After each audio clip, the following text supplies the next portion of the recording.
el licenciado Juan Manuel Gisper. ¿Cómo le va, Juan Manuel? Buen día. Buen día, Ariel. Buen día, Emilio. ¿Cómo están? ¿Qué tal? ¿Qué tal? ¿Qué dice Juan Manuel? ¿Usted escuchaba por su hijieco? No, desconocí este nombre. Era Claro. una conjunción de un disco de Porchetto, Sui Generis, León Gieco y como siempre quedó la Omitidas mujer que la mujer. participaba sin nombrar, que era María Rosa Llorio, en ese Ajá. momento esposa de Charly García. Mira, no soy un gran oyente de la música de los 70, Bien, así que no pero considero. sí, sí se acuerda de algo de la economía de los 70. Eso sí, eso sí. Que estudiar por Y historia. lo que pasa es que hay mucha de esa economía que está vigente. Sí. Entonces, a veces es hasta presente el tema. Claro, claro. Eh, ¿Saben que el día 6 de noviembre, que fue el sábado, si no me equivoco, se Sí, festejaron los 125 años de la ley que dio nacimiento al Parque General San Martín, sí, de 1896, que fue la ley Parque del Oeste, impulsada por el ingeniero Emilio Civit, de ese entonces. Las razones por las cuales el gobierno de ese entonces decidió impulsar el desarrollo del Parque San Martín, el Parque del Oeste se llamaba en ese momento, estaba fundamentado en que hubo una crisis sanitaria muy grave, con epidemias de cólera, sarampión, etcétera, que ha sido producto de una crisis que generó el terremoto de 1861 en claro. Mendoza. Por la Y falta de provisión de agua también. había problemas de agua, había problemas de los aluviones que bajaban por la precordillera en la zona del oeste. Entonces se decidió desarrollar el parque, que cumplía la función de pulmón de la ciudad, mejoraba la circulación de aire, enfriaba la zona, y servía como defensa aluvional también para esa zona, porque cuando habían lluvias muy fuertes, que se ha visto hace poco, si no mal recuerdan, en 2018 hubo una tormenta muy fuerte que el parque parecía la catarata del Iguazú directamente. Sí, en mi Eh, casa se rompieron los techos. mm, Y la primera vez que se rompen los techos, así que la tormenta era fuerte, fuerte. Muy fuerte fue. Y Sí. bueno, digo, 125 años del parque, una obra que transformó a la ciudad de Mendoza. Cuando nosotros hablamos de economía política, este es otro elemento que uno puede incluir en esta concepción de la economía política como fíjense esta obra, la cantidad de impacto que tuvo, digo, sirvió como pulmón de la ciudad, sirvió para mejorar una situación sanitaria, como una defensa aluvional, y hoy es un símbolo de Mendoza. Si no estoy mal informado, dicen que es el parque artificial más grande de América Latina. Es un atractivo turístico impresionante, como el paseo obligado de quien visita la ciudad de Mendoza, y eso tracciona turismo, mejora la calidad de vida de la gente del área metropolitana que va al parque a hacer uso recreativo, deportivo, etcétera. Tuvo un impacto tremendo y nadie duda. Creo que hoy nadie se animaría a decir que fue una mala decisión del Estado provincial haber desarrollado el parque, siendo que en ese entonces fue muy cuestionado por la oposición de ese momento, que los orígenes del radicalismo ya estaban ahí. La oposición de un tal Calle, que luego funda un diario que se Uh-huh. llama Los Andes, y que eran tan opuestos al gobernador Emilio Civit que decidieron no nombrarlo en sus páginas. Cuando No. luego le ponen a la calle Sarmiento, el nombre de Emilio Civit, dejan de nombrarlo, seguían sin nombrarlo, y a la calle le decían Continuación Sarmiento. Prolongación Sarmiento. Prolongación Prolongación Sarmiento. Sarmiento. Y eso hasta hace muy poco. Y tal es así No, que había en el Parque General San Martín, cuando todavía Juan Manuel no nacía, una lancha que transportaba a algunas personas turísticas. La lancha se llamaba Emilio Civil, sin embargo, se la conocía como la Cuyanita. ¿Y sabe por qué? Por la presencia, porque ese diario, el diario de los Andes, afirmaba que se llamaba la Cuyanita. Así que le Tremendo. dio el nombre, así, fíjese Ahí, usted el ¿cómo se grado llama esto de poder. la posverdad? Sí, más que la Creciendo. posverdad en este caso era ejercer una fuerza tal para generar, para cambiar las cosas, ¿no? Para alterar las cosas. En algunos Sí, casos sí. no lo lograron, en otros sí. claro. Sí, es mucho lo han logrado. Ahora bien, Digo, estamos hablando del parque, en ese momento lo que se quería contar que fue cuestionado porque fue considerada una obra para la élite de Mendoza, que seguramente Claro. algo de eso tuvo. Claro. Fíjense que en vez de invertir en sistemas cloacales y agua potable para zonas de las Heras, por ejemplo, que según Ahora, leí... decían la disyuntiva de ese momento era o potabilizar el agua que iba por las acequias, porque había, bueno, muchas enfermedades, obviamente, inclusive este problema por la ausencia de yodo. Esa era una de las posibilidades, digamos, como las dos grandes opciones presupuestarias era esto, potabilizar el agua que corría por las acequias o hacer el Parque General San Martín. Y obviamente siempre se elige el bronce por sobre lo que ocurre y no vuelve, como es el paso del agua. Uh-huh. Bueno, fue polemizado en ese momento también, hasta imagínense que el Parque San Martín proyectaba una especie de country, barrio privado en los alrededores del lago, que por suerte fue desechada esa idea.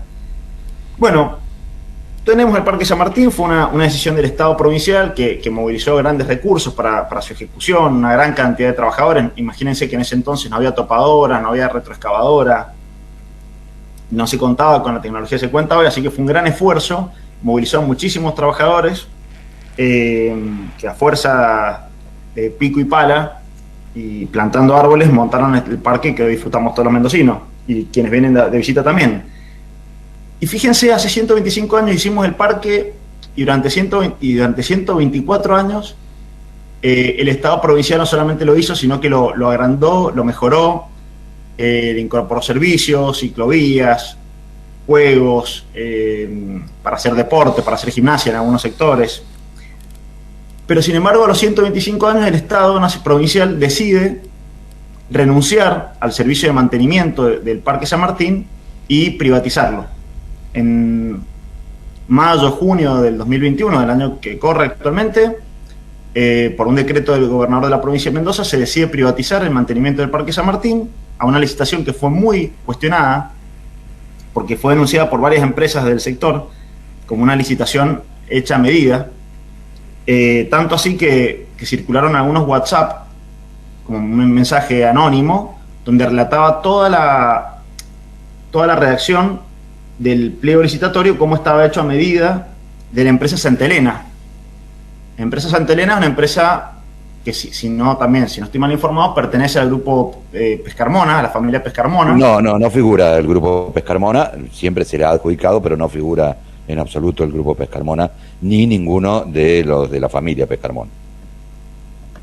Sí, puede ser que no figure en la razón social, pero bueno, siempre las notas hacen referencia a que es una empresa perteneciente a la familia Pescarmona, no sé cómo, desconozco el camino societario de cómo está constituida, pero bueno, es la empresa que presta servicios de limpieza, por ejemplo, en Capital y Godoy Cruz, no sé si también Guaymallén, y otros departamentos de Mendoza. En San Martín, los dos primeros municipios que tuvieron ese servicio fue Godoy Cruz, cuando gobernaba Cornejo, y San Martín. Uh-huh. Con Jiménez con Jorge Omar Jiménez como intendente, efectivamente. Bueno, es una licitación por 2.000 millones de pesos, en 10 años en realidad son 200 millones de pesos por año, a una tasa, o sea, a un promedio mensual de 20 millones de pesos, aproximadamente, 17 en realidad. Que, digo, a ver, la reflexión de esto, del parque, la traigo a colación de esto, de que venimos hablando también en varias columnas, de una idea de Estado, que se tiene, de un Estado que en un momento de hace 125 años decide construir un parque que transformó, digamos, la mirada transformadora del Estado, como la utilización de los recursos públicos para la transformación y progreso de las comunidades donde se vive, a un Estado raquítico que se empieza a retirar y a renunciar todo tipo de actividad e intervención en lo público, dejando lugar al privado. Y aparte dejando lugar a un privado de una manera bastante poco transparente y cuando uno le entrega un servicio monopolizado a una empresa privada, no está promoviendo el desarrollo de la competencia, la eficiencia, la mejora. Al contrario, desde ya las estimaciones más básicas que se han hecho respecto de la privatización del parque se estima que encarece el servicio de mantenimiento del parque en un 35%. O sea que lejos está de ser eficiente, sino que le sale más caro al Estado el mantenimiento privado del mismo que el actual. A todo esto, esto que hablamos del 2018, es importante porque en 2017 el gobernador Alfredo Cornejo impulsó una obra de mejoramiento del parque donde repavimentó todas las avenidas principales, mejoró las luminarias, volvió a hacer las caldecitas estas del polvo de ladrillo, las peatonales, y en la tormenta del 2018 no quedó nada de eso. El parque quedó totalmente destruido después de la tormenta del 2018, pero la secuencia de los hechos es: el Estado invierte 100 millones de pesos en poner el parque, digamos, en renovar el Parque San Martín, y ya empezó ahí la discusión de la privatización del servicio. O sea, la gran inversión la hace el Estado y después le entrega el mantenimiento del parque a una empresa privada por un 35% más de lo que el Estado le costaba mantener el parque. Sumado que desde el 2017, de que se terminaron las obras de mejoramiento a la fecha, hubo un retroceso presupuestario de mantenimiento del parque tan brutal que, para que tengan noción, ya en 2020 el parque contaba con el 40% del personal para mantenimiento, sin renovación de equipamiento, de vehículos. Cuentan ahí algunas entrevistas que se han hecho al respecto los trabajadores del parque, que no tienen parque no tienen nafta para cargar a sus camionetas. Bueno, había un abandono total, que es una práctica ya vista, donde claro. se abandonan para después decir que se ven obligados a que venga alguien a salvaguardar esos bienes. Entonces, ¿qué hacen? Lo tercerizan o privatizan. Exactamente. Yo ahora digo, sinceramente digo, no es determinante la gestión del parque para la economía provincial, ni mucho menos, pero sí el mensaje es otro, que es lo más grave, que es lo que quiero plantear, porque han habido varias noticias dando vuelta en los últimos días de una importante cantidad de proyectos para mejorar la matriz productiva de Mendoza, que han nacido en el marco del Consejo Económico, Ambiental y Social que se formó en la provincia de Mendoza, donde hablan insistentemente, sobre todo las comisiones de economía, de producción y desarrollo de ese consejo, sobre distintos proyectos para mejorar la matriz productiva de Mendoza, ampliarla, diversificarla, etc. Ahora bien, la política de alguna manera promovió hace 2 años atrás la reforma de la ley 7722 a los efectos de permitir la minería metalífera en el sur de Mendoza, si no me equivoco, Malargüe era la intención. Sí. Y eso generó una gran movilización de gente que rechazaba esto, fundada en los riesgos de contaminación que tiene esta empresa, pero sobre todo, y acá viene el punto en común entre la minería y el Parque de Mendoza, por una desconfianza enorme de los ciudadanos mendocinos, en este caso, sobre la capacidad del Estado de controlar estos monstruos, estas grandes multinacionales, sobre la inversión y el cuidado ambiental que estas empresas hicieran. Digo, ¿cómo espera la dirigencia política que la ciudadanía mendocina confíe en el Estado, en acompañar una inversión minera que tiene altos riesgos de contaminación en nuestra agua, que es un recurso muy escaso, cuando no somos capaces ni mantener el Parque San Martín? Cuando uno recorre las escuelas públicas de Mendoza, se encuentra un estado de abandono muy importante, y ni que decir a aquellos que han tenido la oportunidad de visitar una comisaría. No sé si ustedes han tenido la oportunidad en los últimos tiempos de ir a una comisaría por alguna razón, porque nunca es buena. Sí, hemos tenido oportunidad, y en algunas el abandono es notable, y en otras el mal uso que se le da a los bienes y al edificio que tienen asignado las comisarías también es notable. El mal uso por mala disposición de quienes tienen la autoridad sobre cada edificio, ¿no? Sí. Zonas que son para una tarea utilizadas por otra, y como no tienen mantenimiento, el deterioro es notable. Y bueno, y los que trabajan allí y los que van allí en forma involuntaria también lo tienen que sufrir. Bueno, estamos hablando de la seguridad, de la fuerza de seguridad, que es uno de los servicios más esenciales. Hasta teóricos más liberales entienden que la seguridad es una competencia Es una potestad indelegable, única del Estado. claro, única e indelegable de los estados, del sector público. Si ese servicio tan elemental como es la seguridad, como es la educación, que en Argentina ha sido siempre una bandera, hay una privatización encubierta de la educación pública, al abandonar y al disminuir el presupuesto educativo y la infraestructura escolar, tanto en hacer nuevas escuelas como mejorar las existentes, van promoviendo a la ciudadanía a tener que llevar a sus hijos a las escuelas privadas y dejar las escuelas públicas como un sistema subsidiario para aquellas personas que no pueden pagarlo. O sea, dejó de ser un servicio de excelencia donde buscaba el Estado destacar y poner una vara alta de la educación a ser un servicio subsidiario. Pero ahora, a lo mejor también, Juani, tiene que ver con la concepción, porque usted habla de servicio, por ejemplo, y es un servicio, pero fundamentalmente no es apreciado como un derecho. Por lo tanto, la concepción que se tiene y la defensa que se hace de la seguridad, de la justicia y de la educación es como un bien por el que yo pago con impuestos y no como un derecho que me asiste, aunque no pague, aunque no tenga que pagar y aunque sí pague. El derecho es superior al hecho del mantenimiento, ¿no? Exactamente. Bueno, para más datos, digo, los sueldos de los docentes de Mendoza son uno de los peores sueldos del país. Pero vuelvo a insistir, digo, ¿cómo podemos plantearnos la ampliación de la matriz productiva y cómo esperamos que la ciudadanía mendocina acompañe todo este tipo de proyectos? Digo, el más paradigmático, el más polémico es los proyectos de desarrollo minero para la provincia de Mendoza, cuando el Estado toma esta política de abandonar todo tipo de funciones y replegarse y dejarle vía libre al sector privado que haga sus negocios, que ni siquiera dinamizando el sector privado, como decíamos, sino concentrando aún más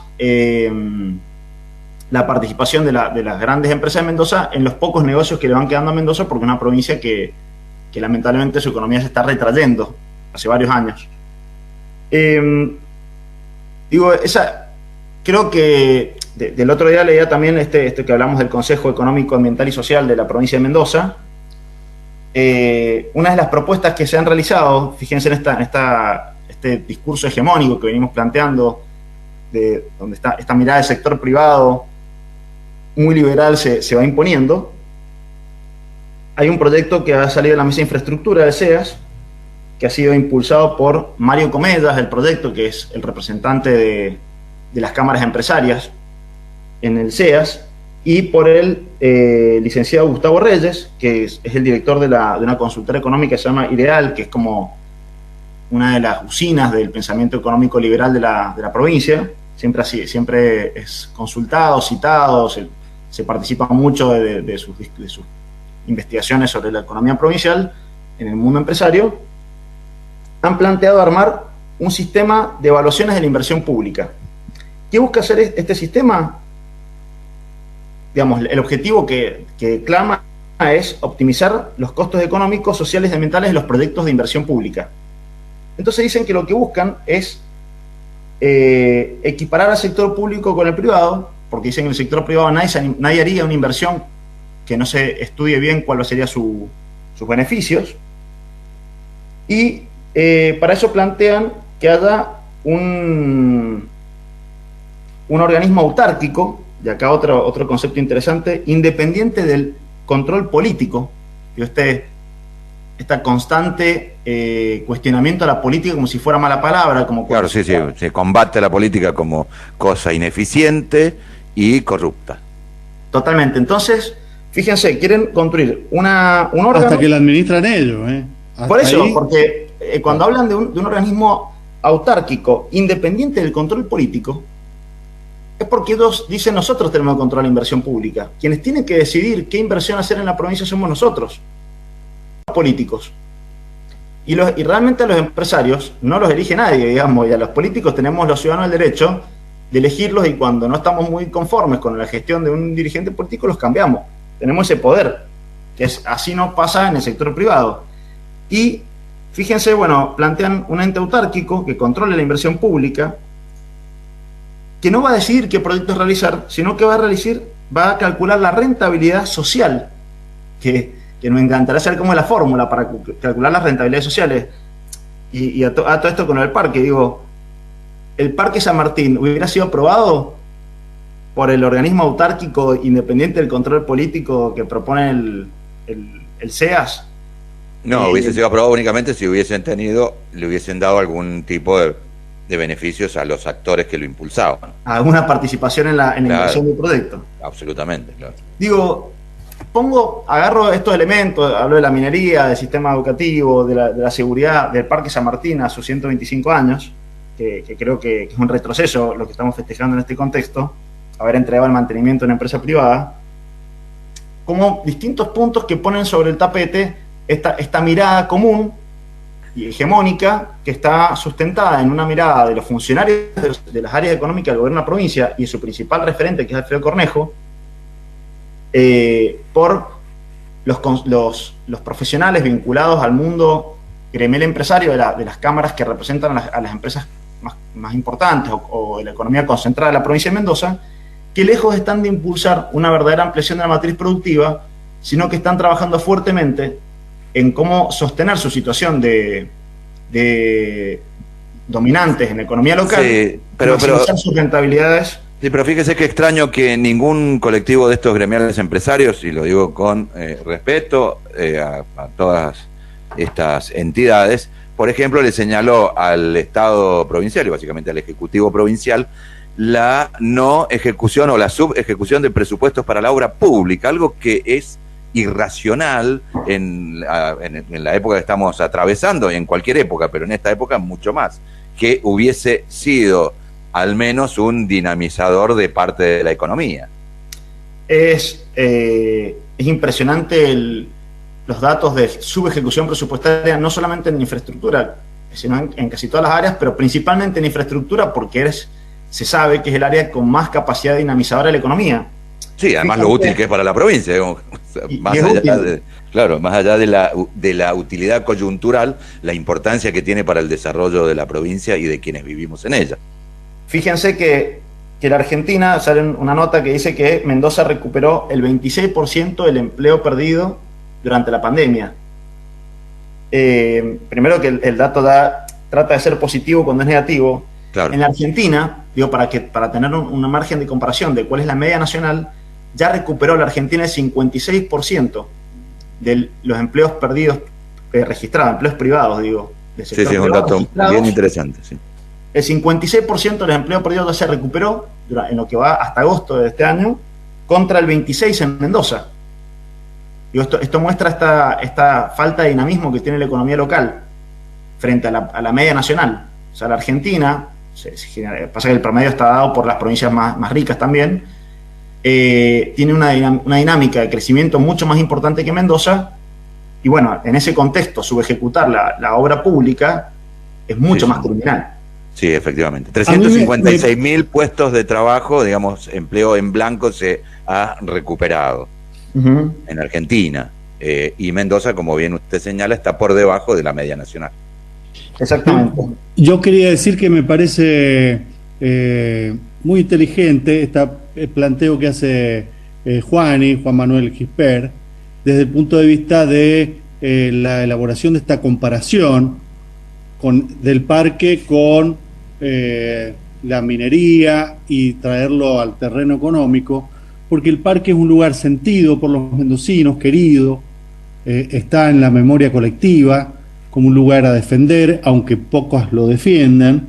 Ahí ahora se ha formado una asociación de usuarios, de defensores los guardianes del parque, guardianes del parque, y que surja ahora esta asociación efectivamente es porque el parque está en peligro su origen, su destino, su objetivo, y está en peligro por la voracidad y la angurria de un grupo que solo quiere los beneficios propios, que tiene voceros como este economista que señala Juani, que tiene operadores como algunos personeros que operan desde los medios, y que tiene beneficiarios económicos que no son la mayoría de los mendocinos.